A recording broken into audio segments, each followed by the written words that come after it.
Hey there. She's Bookwoman. I'm Bookman. It's day 4, episode 4, and we're going to talk about children's books. You all know the rule about making your children famous, wealthy, well-off, happy is to read to them every night. These are the books you can read to them, and they can start reading.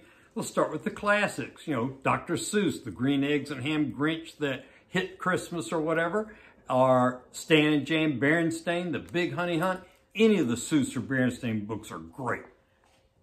My book I'm showing you today is Madeline Finn and the Library Dog. Nick just jumped up here. Sorry. Come here, Nick. This is a great story about a child who learns to read because a library dog helps her. She's anxious about reading aloud, and she goes to the library and meets a wonderful dog. And it's just the sweetest story to encourage people to read and to be kind to animals. My next book for the children is Flo and Wendell Explore. You know, it's a boy and girl who go out canoeing to explore.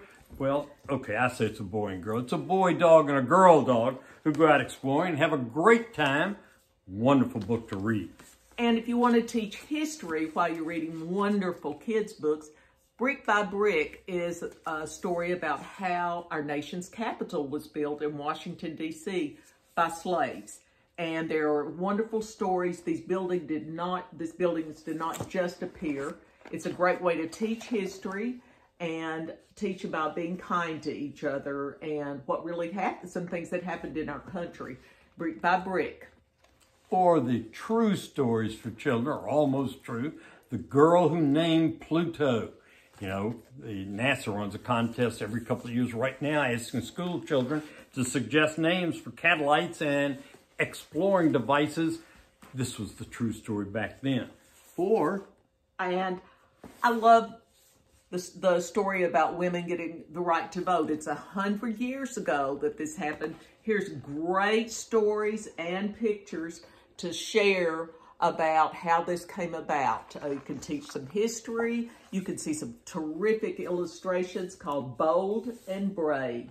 The 10 heroes who helped women win the right to vote. It's the Women's Suffrage Parade. I just love, love, love this book. Great kids book of all ages. And my final book for this episode is Goldilocks and the Three Bears. No, Three Dinosaurs. What a great melding of classic with what we're living through, the golden age of children's books. Goldilocks and the Three Dinosaurs. I guarantee your children will love this book. That's all for now. Say bye, Dash. Dash doesn't have much to say. Always. He just wants some food and play. Thank you.